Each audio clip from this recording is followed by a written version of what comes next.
I need to hand you over to a man who's got a pool of questions about the decisions. It's the referee.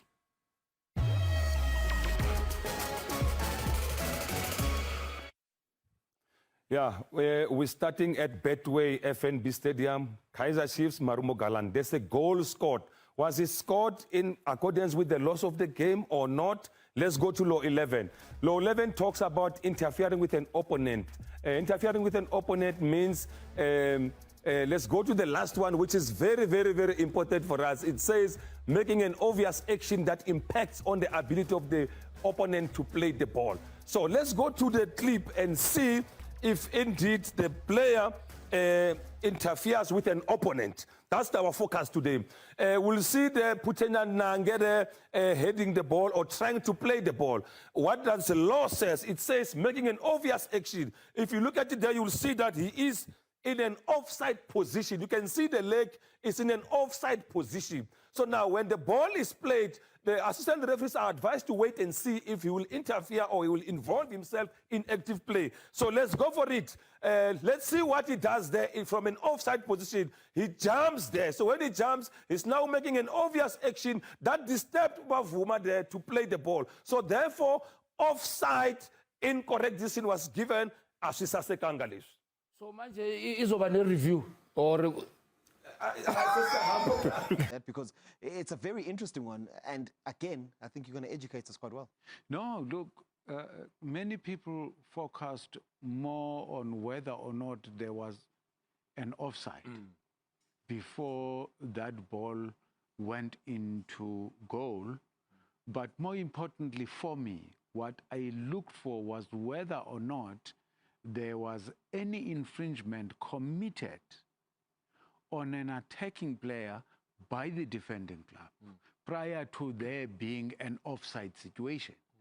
Because the referee would then look at that incident when an attacker is fouled by a defender before the ball goes into play and decides whether or not to blow for that infringement or allow play to continue such that when it goes into goal, whatever infringement was committed against the attacking team would then be nullified. So for me, the focus is on the pushing or the holding or whatever usage of hands which led to the attacking player being on the ground. And if you look at it, there was a foul long before that ball went into goal committed by the defending team. And we always say on this show that a foul committed like that by the defending team prior to the goal being scored will lead to the referee looking at an advantage situation. If the foul is committed by the attacking team, then the referee will take that into consideration and will pull the goal back by the tail. When you're looking at that moment, Brais, what I see is that there's Patuchezo Nange that is in an offside position. Does he interfere with the goalkeeper's vision in terms of trying to save the ball? Because he runs across the ball. Then I see that Vuma's dive is delayed a little bit. Is it delayed by the player that is in an offside position? No, it's delayed by the fact that he had hoped that one of his teammates was attacking the ball. Not really because the striker was attacking the ball. Yeah. He delays that because he thinks that the defender is going to get the ball. Now, you can't save the mistake of the goalkeeper by punishing the attacking team. But someone may throw the question, Bryce, to say, okay, the first incident in this is that potential offside before we even get to the push. What would your response be to that? Because, I mean, Nange jumps up, potentially, Vuma's thinking he might get a touch there. No, does that not influence it? Professor. The push happens before the offside. The offside. And in any event, even if that player was in an offside position, being in an offside position is not a punishable offense. He moves towards the ball after the push has been committed. All right. Anything you want to add? No disputes? Yeah, no, I think I get his reasoning, but if you take the push away, which you can't. Which you can't. But if you did, if you're playing devil's advocate here, then you can't blame Vuma for waiting for the touch from Nange, who was in an offside position, and therefore I think Nange is close enough to the ball for that to be interference. I think Matthews is raising a very good point there to explain why Vuma was beaten. He was beaten because there was a distraction from an attacking player. But there's an incident that took place before that one. And the referee would have factored the two. That, do I give a penalty? Because let's say the referee decides, okay, I'm not even looking at the offside situation because it happens later.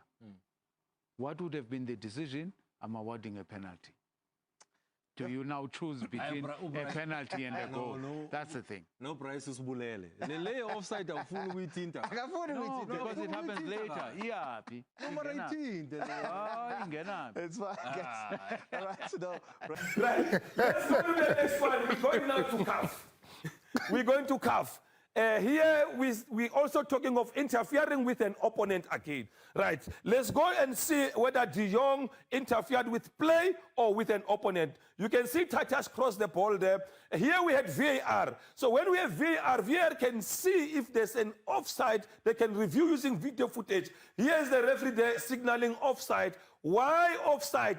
We can clearly show you that De Jong's leg or knee was in an offside position. But who played the ball? The defender played the ball. Here's the leg there. It's in an offside position. When the cross was played, and then the defender played the ball, but because De Jong challenged the defender. So when he challenged the defender, he's now interfering with an opponent. He did not play the ball. He challenged an opponent for the ball. So correct this in by VAR to disallow this goal for offside. Right, let's go to the last one. Again, there's a penalty. If it was not for VAR, is Stellan Boys, final. But if VAR recall, as more than would know why this penalty was disallowed. The ball makes contact with the hand. The hand is in a natural position of a running player at that particular moment. So we can justify that when a player runs, he will put his hands like that. So the ball makes contact with the hand in a natural position, hand on the body. Referee awarded a penalty. VAR say, hi, ka. No, indeed, the hand was in a natural position of a running player. Therefore, he disallowed the penalty, or he overturned the decision of the penalty and awarded a drop ball. So this is correct decision by VAR to disallow the penalty or to overturn the penalty decision. Roger.